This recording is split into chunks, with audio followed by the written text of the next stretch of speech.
welcome to My Sew Bliss. Today I'm super excited to be showing you and sharing all the information about this machine, the Baby Lock Vibrant. This is the serger in their genuine collection. It is a great beginner serger, but also just a good serger to have at home for any of those basic serging needs that you have, to strengthen your stitches, to sew knit projects. I love using this. I love sewing kids clothing, if you haven't noticed by all my tutorials. And this is the perfect machine for that because it holds a stronger stitch, and when those fabrics stretch, like those knit fabrics stretch, a serger is perfect for that because it will stretch, the stitches will stretch with the fabric. So that's another tutorial, that's another story, but I want to show you all about this machine and why it is so great for beginners and just a overall great machine to have. And I'm going to show you how to thread it. It is not as scary as it looks. This machine is actually one of the easier beginner sergers that I have ever threaded. It has some cool little features that make it a lot easier to thread than other sergers I've used in the past. So if you're looking for a serger at a lower price point that might not have all the bells and whistles but gets the job done and gets that serging technique that you want, this is a great machine to start with. So let's get started. I'll show you a little bit about this machine and then we'll go on to how to thread this machine. So I feel like sometimes when you look at a serger, it looks way too complicated and kind of a little scary for people, but I want to show you that this machine is not scary at all, and it's a really, really awesome machine to have. It just makes sewing lots of different projects so much easier, and I love using a serger. I don't think I could ever go without a serger ever again. So I want to show you how great they are. So let's get started a little bit of the know-how on a serger. I'll show you the back here is where you're going to put your threads. There's a place, a little spot for each of them. Obviously that one's missing. This is just like a little cone holder. It makes it easier for the threads to sit on there. And for serger, you do use bigger spools of thread because you go through them quicker, and sometimes they hold up a lot better, especially when they're going through a machine at a fast rate. Sometimes it's just better to get a stronger thread. So you set them on here, and then this is our thread stand that goes up here, and this one can go down and then you can pull it up. It's kind of hard to do it from this angle, but it stands up. So then you can put your threads through and then start threading your machine. So that's where our thread goes. While we're back here, I'll show you this little, let me move that one out of the way. So this dial is going to be our presser foot regulator, the pressure of the presser foot. That's a mouthful, but it just determines how hard it's going to be pressing down. So if you need something to be stronger, or if you're using lighter weight or heavier weight fabric, this will help regulate how hard it's pushing down on it. And then we'll just come across the machine and show you these dials right here and right here. These are going to be your tension dials. So you can see on this machine, it even says what they're for, which is really nice to have. This one's for the left needle, right needle, upper looper, lower looper. So I feel like my kids would probably mess with it, so I'm just going to change that one back. But usually you're within that 4 range, unless you're doing like a specialty stitch. I just kind of keep it on there, and you can see these ones over here for the upper looper and the lower looper are also on a 4. There's a little notch right here that's on the machine, and that shows where you're going to have it. So that's important. You also, when you're threading, and I'll show you this when we thread, you want to make sure it's actually in those tension discs and catching this so that it actually has tension on your thread. That's important so that it actually stitches correctly and isn't really wonky looking. So right back here, these are going to be thread guides for the upper and lower loopers. So I just wanted to show you that, point those out, that you will be threading through those. So they're important in the threading process. Okay, so continuing to go over, I'm just going to go to the side of the machine right here. And this big wheel right here, let me actually turn it so you can see the front a little more. There we go. So this is our hand wheel. This makes your needles go up and down. You always want to turn towards you, not away from you. That's important on any sewing machine or serger. It can just mess with the tension over time. So make sure you are always doing that. And then this knob right here is our stitch length dial. So this, you can change the stitch length if you're doing a specialty design or something you want a little tighter of a weave. You can see the dot right here actually shows that's just kind of like the middle ground where you would regularly sew with it. So I just always keep it at 3. And then it even shows like for zigzag stitching how that's going to look if you go more backwards or if you go more forwards. It just shows a bigger stitch and a smaller stitch. And here at the bottom, I'll turn it so you can see these. Here's your on and off switch, and then this is where you plug in your cord. I just don't have it plugged in right now. So that's all going to be on the right hand side of the machine. Oh, and we also have this right here. This is our lever. It's our differential feed control lever. So it can move up and down, all the way down to 0.7 and then all the way up to 2. And this is going to control your feed dogs. So these are right here underneath your plates. They're kind of like those grooves underneath there. So they're going to control essentially how fast or slow your fabric is going in and coming together. So over here on this lever up at a 2, that's going to be kind of like a gathering if I wanted to gather my fabric. And then down at 0.7, that would slow it down and kind of stretch it a little bit. So that's good for like a knit fabric. But overall, you just leave it at a 1 to begin with, and you can kind of go from there. That's just your standard setting is a 1. So that's everything on this side of the machine. And then right here, this is our cover. We also have this knob, this silver knob right here. If I just pull it down like this, it will open up the side of the machine. And that is actually one of my favorite features of this machine, is that it opens up completely in front like that, which makes threading so much easier. And I'm going to show you that coming up. So then we also have our just front door right here, our plate, and you can just grab this, pull it over. You first pull to the right and then down, and it opens up the front of the machine for threading. So most machines, most sergers are going to have color coding how you're going to thread it.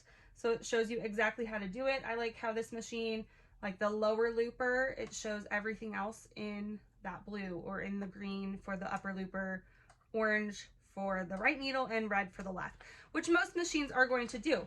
There's also dots throughout that show you to make sure you're threading it correctly. On this machine, there's also a few storage spots in here. This is really nice for needles, or right here you have your little screwdriver. That's really important for getting your needles out.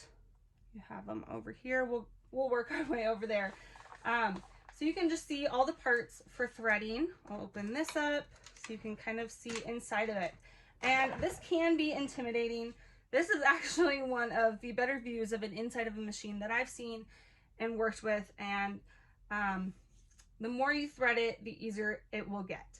And it just will become streamlined, and you won't even have to think about it eventually. So that's one thing that's just really helpful, to always have that picture there and all your tools right here. I'm not going to go through and name all the parts.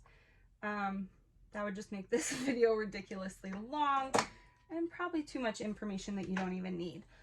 So that is the inside of the machine. Oops. We'll go back to that in a minute when we are ready to thread it. Okay, now we're going to focus a little bit more right here with our plates, our needles, all these things.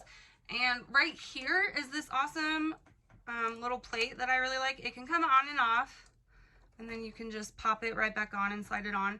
But this is really nice for when you have a certain seam allowance and you want to make sure everything stays at that seam allowance. This can be moved to whatever size you need. So I really love that. You just measure it out. It has little lines on it, so you can get the perfect seam allowance that you will need. Also, there's numbers right here. I have some black thread fraying right there, but you have numbers to see and measure your seam allowance as well, which is really helpful. It's just a guide for you. Like I said, this is your presser foot, and then right behind this right here is going to be your knife. If you move your needle up and down, you can kind of see it moving back here, and that's for cutting the edge of your fabric. Right back here, this is our thread cutter. Let me turn this machine. So then we have our double needles right here. It even shows where you unscrew them. L for left needle, R for right needle.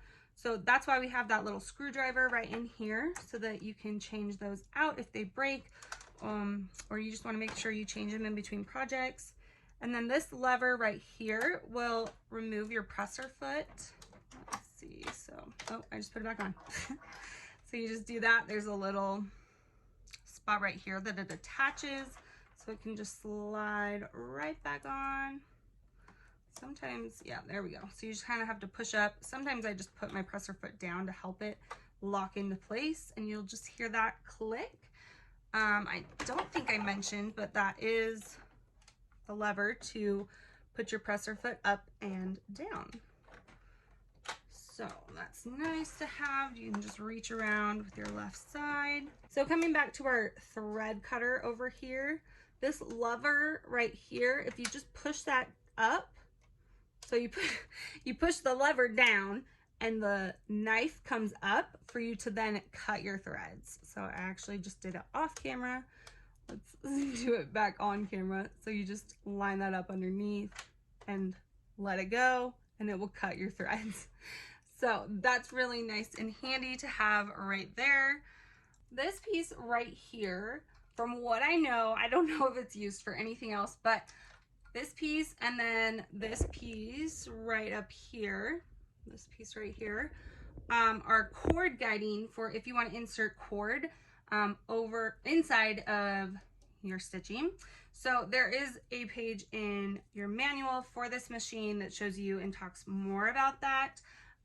But that's what I believe that one's for. I don't think there's anything else. If there is, I will let you guys know what I've learned from that. So I haven't actually done that before, but I just wanted to make sure I covered those two things, so that way all these little things on the machine you guys can know about and know all the unique things that it does.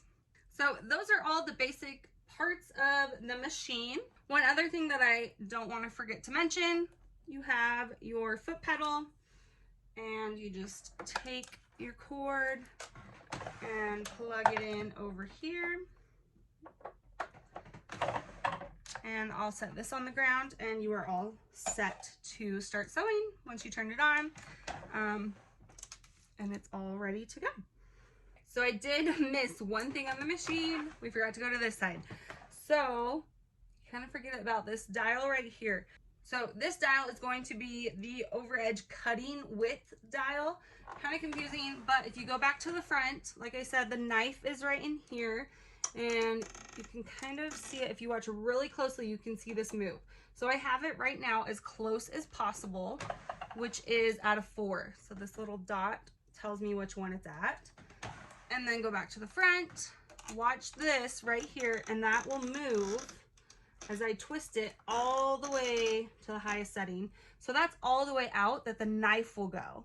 So that's really helpful if you have something you need a bigger seam allowance for, or just don't want to cut that much off. So just keep that in mind. I just kind of keep it right in the middle. So that was a 7 is the highest one that you have.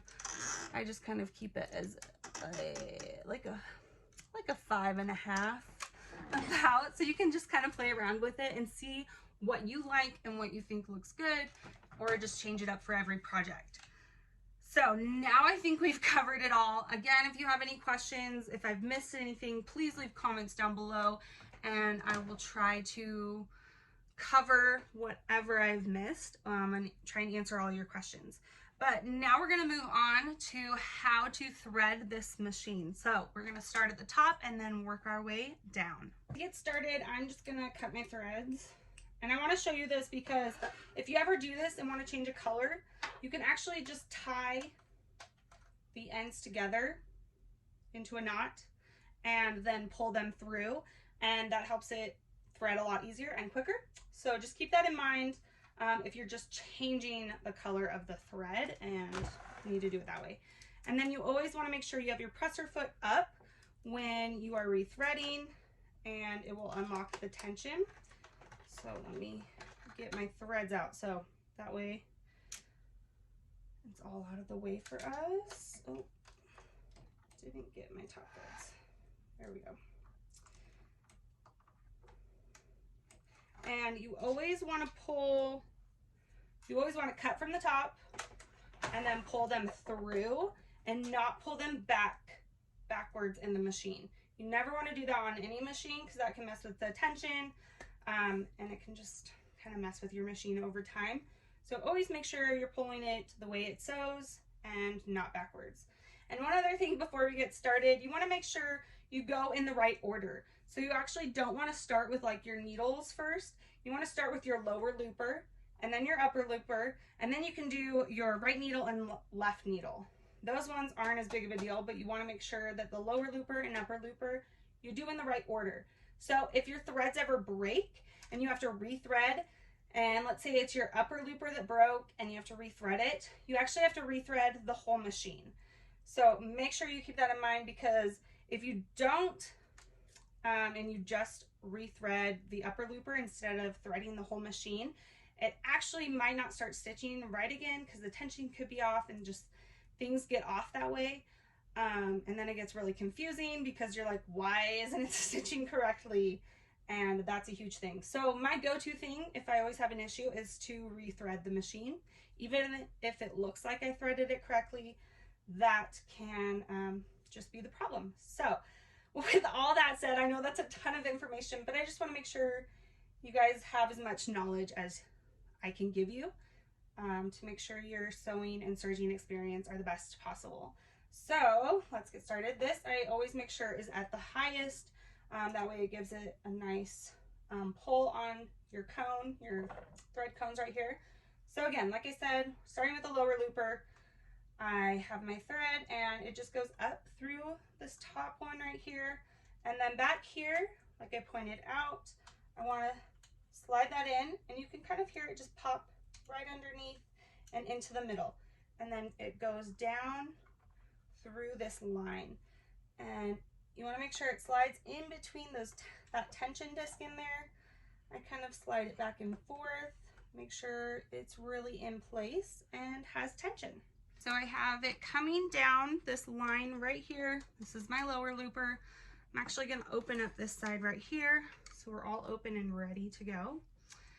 And I'm going to take that thread and loop it through this metal piece right here. Make sure it goes behind and is tucked in there. And then this one is our blue one. So we want to follow all the blue spots. So I have one right here. If you ever get confused, you can always come back to this picture right here. I'm gonna loop it through here. Oops.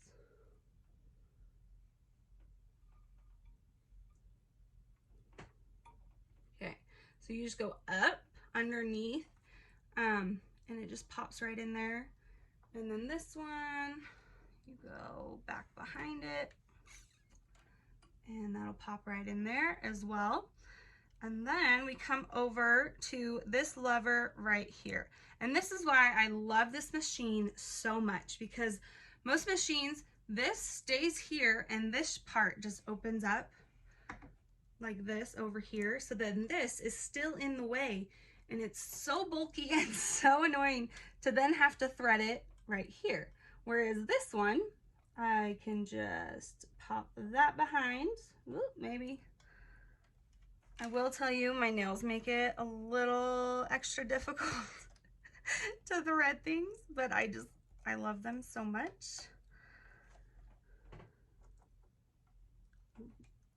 Okay, there we go. So it just pops right behind. It kind of takes a second, kind of like flossing. You're just flossing your machine through, flossing your thread through the machine. And then I take the end of that thread, and at the end of that lever, there is a hole. And I'm just gonna put the thread through it. And if you need to, you can roll your hand wheel over here and adjust it so that it's in a good spot. And also, it's always a good idea to have some tweezers to help. That is one good thing about nails, is they kind of act like tweezers. Okay, so I pinched it, and I'm actually gonna grab it and go behind this other lever. Let me get my hand out of the way. This lever up here, I'm gonna go just like behind it or underneath it like that. And I'm gonna pull, whoops, don't get it caught on other things like that. I'm just gonna pull that thread through. So now that thread is done and is threaded.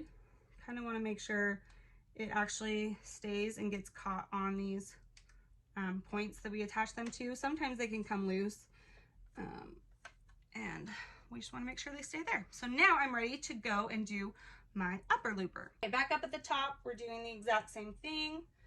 I've just taken this thread, that's for my upper looper, and you always want to do your thread in the little hanging part, what is right above it. And then I'm going to thread it through our little silver tension right there, and then through the tension disc, kind of flossing it back and forth, make sure it's in place, and then going down, and we'll go to the bottom. And now I'm down at the bottom. There's another little lever right here. I just go behind that and catch it. So now we're going to follow all the green dots. So I'm going to come over here and kind of floss it through. There, we popped it through. And then we're just actually going to come right past this one. Then there's this little notch right here. You can see that. I'm going to take my thread and just go up through that. Oh, don't drop your thread. Okay, and I'm just going to pull that through and tighten it. And then here's that lever that we actually went behind. I'm going to roll my hand wheel so I can get it in a good position. And if you can see at the very end of it, there's a dot. I'm going to put my thread right through that dot. And then once I got it through, I'm just going to pull it to the back, just like I did our lower looper thread, and set those there. So now I'm going to make sure it all got put in the right place. It's looking really good. So now my needles are lower, so I'm going to put those up so that I can now thread the top. So our right needle is this one in the middle, second from the left. So once you have your thread up here on the thread stand, we're then going to come down here to this little thing right here. It's not really a lever, it's just this metal piece right here. And it has our two dots on it. Let me get you guys closer so you can see. So this is the metal piece right here. Now, if you're using normal thread, you're gonna do it this way. So you're gonna loop it through just like that, and then you're gonna come around and loop it through again. So it kind of creates that S shape right there. And then we're gonna pull it down and go underneath our tension disc.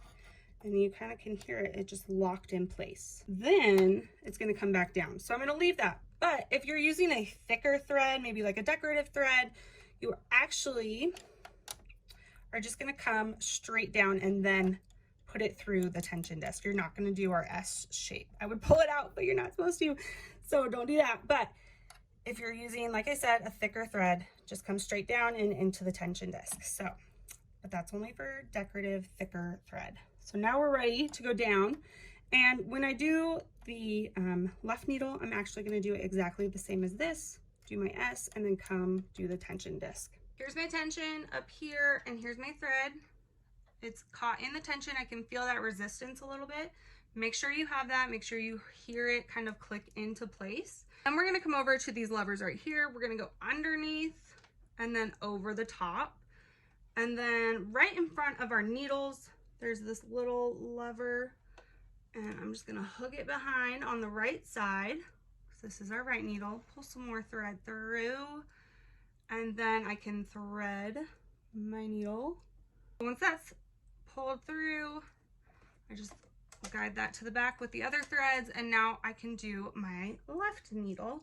And it's pretty much exactly the same. So I'm just gonna quickly show you how I do that. Like I said, I come over here, do my S, and then go around from the right side lock that in place. Hear that click, and then I come underneath. This is right along with the right thread. The only difference is that I'm going to come to the left side instead of the right side, and then I will thread the needle and put it to the back of the other threads. And then to make sure that I threaded it correctly, you can use like a scrap piece of fabric. I'll just turn the machine on. I didn't have it on that whole time, and I'll just put my presser foot down and sew. And it should kind of bunches up like that, but it should start creating your loops and be looking pretty good. So here I have my scrap piece, and I'll just put that underneath the presser foot and